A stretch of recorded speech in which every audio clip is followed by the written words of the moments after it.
اعوذ باللہ من الشیطان الرجیم بسم اللہ الرحمن الرحیم السلام علیکم ورحمۃ اللہ وبرکاتہ۔ شیعہ اعمال سینٹر کو سبسکرائب کیجیے، لائک کیجیے، بیل آئیکن پہ کلک کیجیے تاکہ آنے والی تمام ویڈیوز بر وقت آپ کو مل سکے۔ باغ جنت میں کھڑی دیکھ رہی ہیں زہرا، باغ جنت میں کھڑی دیکھ رہی ہیں زہرا، کون آتا ہے میرے لال کو پرسا دینے۔ محرم الحرام کا مہینہ اہل بیت علیہ الصلوۃ والسلام اور ان کے پیروکاروں کے لیے رنج و غم کا مہینہ ہے۔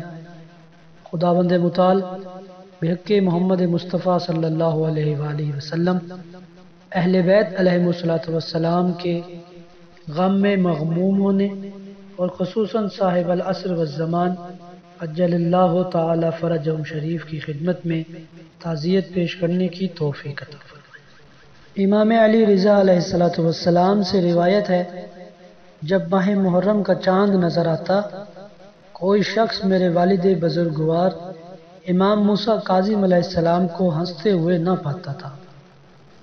آپ پر حزن و ملال طاری رہا کرتا۔ جب 10ویں محرم کا دن آتا تو آپ آہوازاری کرتے اور فرماتے تھے، آج وہ دن ہے جس میں امام حسین علیہ السلام کو شہید کیا گیا۔ پہلی محرم کی رات سید ابن طاؤس نے اپنی کتاب اقبال میں اس رات کی چند نمازیں ذکر فرمائیں۔ سب سے پہلے 100 رکعت نماز، جس کی ہر رکعت میں سورہ الحمد اور سورہ توحید پڑھیں۔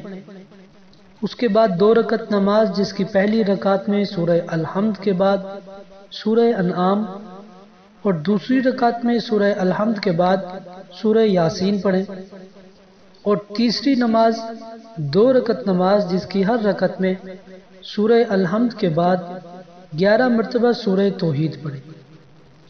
روایت ہوئی ہے کہ رسول اکرم صلی اللہ علیہ وآلہ وسلم نے فرمایا، جو شخص اس رات 2 رکعت نماز ادا کرے اور اس کی صبح جو سال کا پہلا دن ہے روزہ رکھے تو اس شخص کی مانند ہوگا جو سال بھر تک اعمال خیر بجا لاتا رہا۔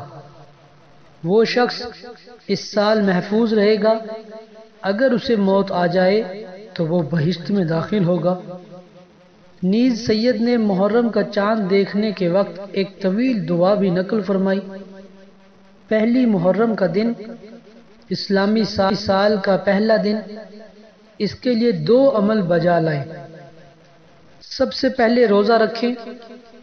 اس ضمن میں ریان بن شبیب نے امام علی رضا علیہ السلام سے روایت کی، جو شخص پہلی محرم کا روزہ رکھے، خدا سے کچھ طلب کرے تو وہ خداوند متعال اس کی دعا قبول فرمائے گا، جیسے حضرت زکریا علیہ السلام کی دعا قبول فرمائی تھی۔ امام علی رضا علیہ السلام سے روایت ہوئی کہ رسول اکرم صلی اللہ علیہ وآلہ وسلم پہلی محرم کے دن 2 رکعت نماز ادا فرماتے۔ نماز کے تمام کرنے کے بعد اپنے ہاتھ سوئے آسمان بلند کر کے 3 مرتبہ یہ دعا پڑھتے تھے، اللہم انت الالہ القدیم وهذه سنة جديدة واسألك فيها العصمة من الشيطان والقوة على هذه النفس الأمارة بالسوء والاشتغال بما يقربني إليك يا كريم يا ذا الجلال والإكرام یا عماد من لا عماد له یا ذخیرہ من لا ذخیرہ له یا حرز من لا حرز له یا غیاث من لا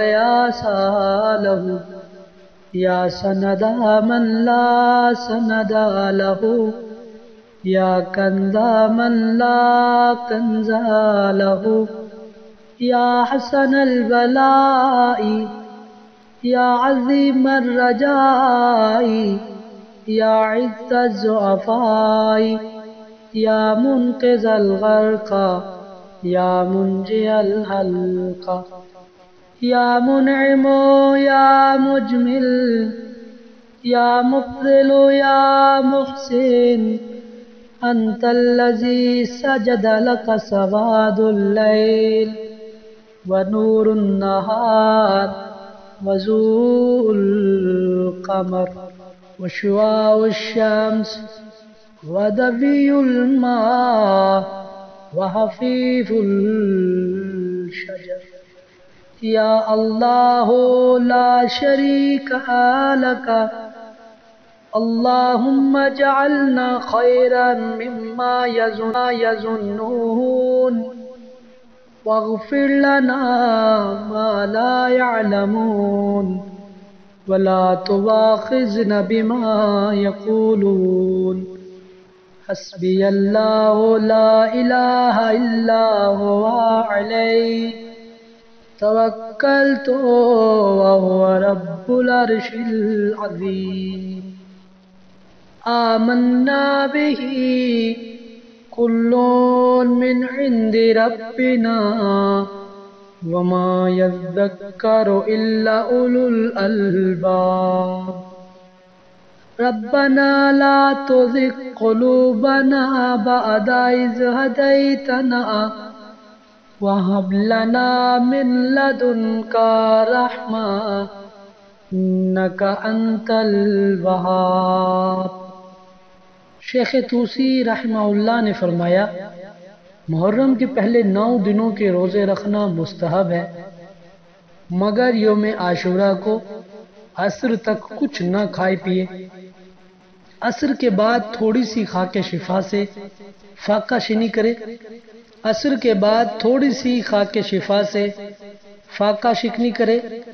سید نے پورے محرم کے روزے رکھنے کی فضیلت بھی لکھی اور فرمایا اس مہینے کے روزے انسان کو ہر گناہ سے محفوظ رکھتے ہیں۔ خداوند متعال محرم الحرام میں تمام مجالس حسینیہ اور تمام مومنین مومنات کی حفاظت فرمائے اور کربلا کے پیغام کو کربلا والوں کے صدقے ہمیں زبان کے ساتھ ساتھ عمل سے بھی بجا لانے کی توفیق عطا فرمائے۔